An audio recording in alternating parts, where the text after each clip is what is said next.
The Star Wars series started out as a movie that ended up being so big that I took each act and cut it into its own movie.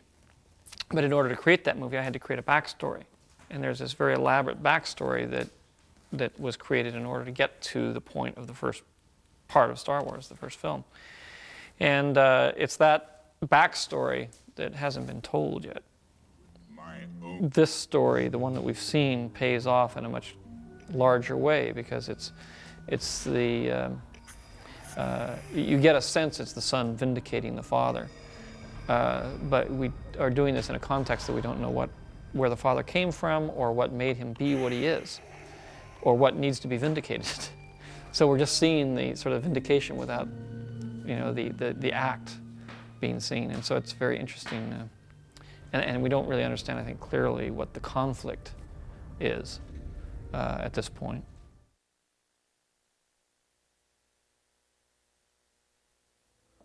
The original concept really related to a father and a son and twins, I mean a son and a daughter, and it was that relationship that was the core of the story. It went through a lot of machinations before I even got to the first draft screenplay. You know, various characters changed shapes and sizes, and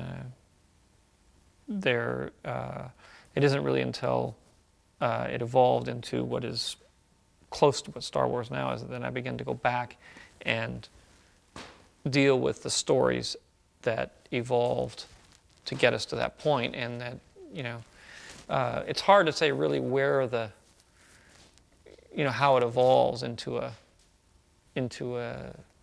piece, because you know, you evolve it with various scenes and various moments, and when you're creating something like that, the story itself takes over and the characters take over and they begin to tell the story apart from what you're doing, you know, and you kind of go with it, and you have to go with it, and it sends you down some very funny paths. Then you have to figure out how to break that apart and put the puzzle back together so it makes sense and is cohesive. But that's the adventure of writing, is the fact that you're not sure where it's going to go. And I think it took a while. I mean, I worked on Star Wars for a couple of years before it evolved into what it is.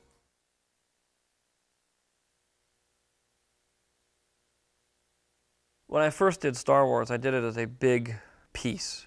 It was like a big script. It was way too big to make into a movie. So I took the first third of it, which was basically the first act, and I turned that into what was the original Star Wars. In the process of rewriting that script and thinking of it as only a movie and not the whole, you know, trilogy, I decided that Ben Kenobi really didn't serve any useful function after the point he fights with Darth Vader. Although in that draft, he continued on through the air battle at the end, and then he continued on through the whole script, the other two stories. But when I took one and I looked at it, I said, you know, he just stands around for the last 25% of the film, watching this air battle go on.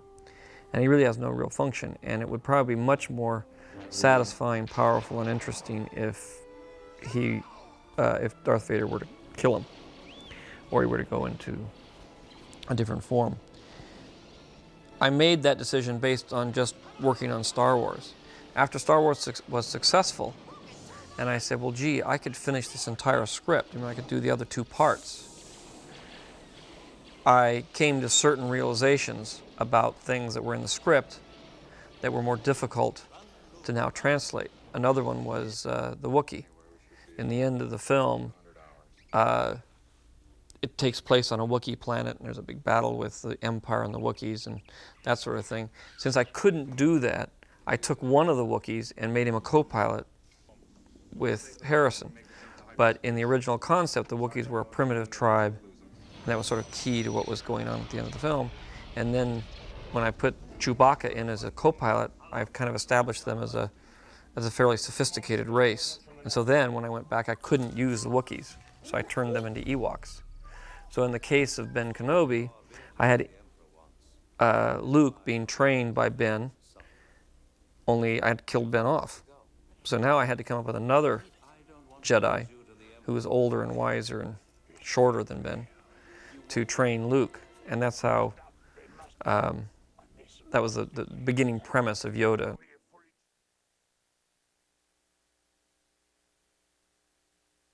Fairly early on that the idea of a space dogfight came into play, of wouldn't it be interesting to take that kind of visual excitement and put it into outer space.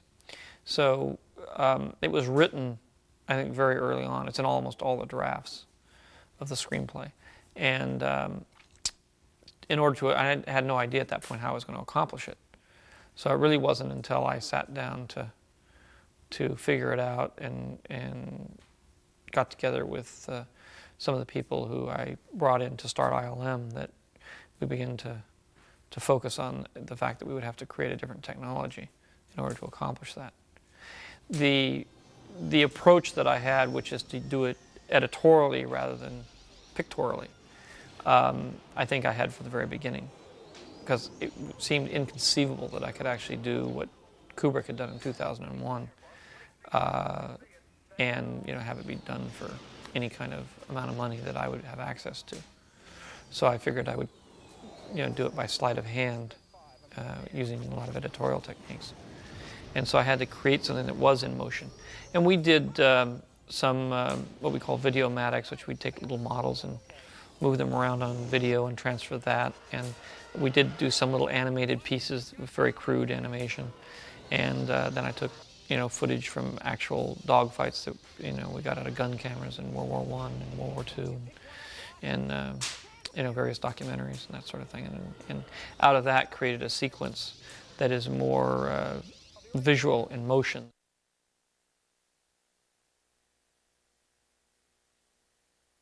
I wanted a sort of a slick used car dealer voice, and tried everything I could to get another actor to come up to the performances that Tony had, and I just couldn't find anybody to do it.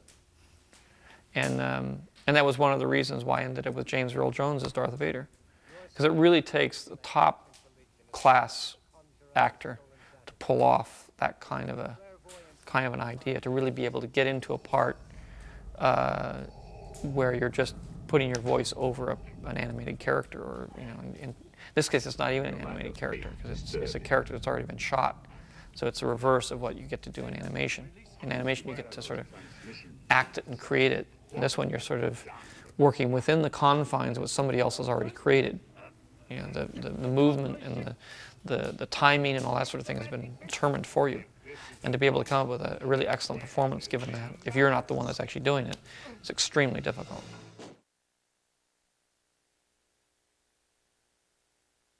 He started out in American Graffiti, and then I used him as a foil to do tests in Star Wars. I didn't actually interview him for Star Wars.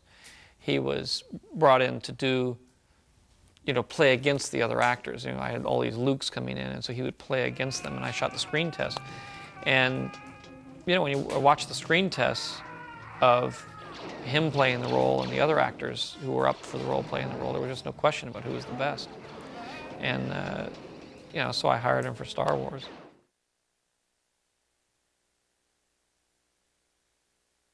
I was looking for a princess who was young. Ideally, I wanted somebody about 16 years old, 17 years old. Both Luke and Leia were supposed to be around the same age, and I wanted somebody, teenager-like.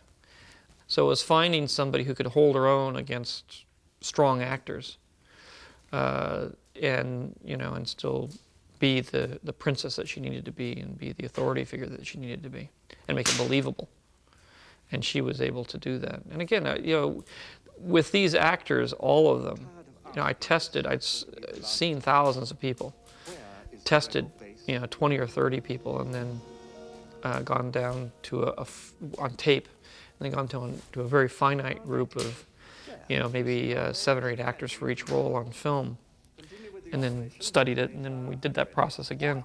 So it was a very complicated procedure that took like 9 months to go through. So it wasn't just a that's the one kind of thing. It was a very arduous, thoughtful process.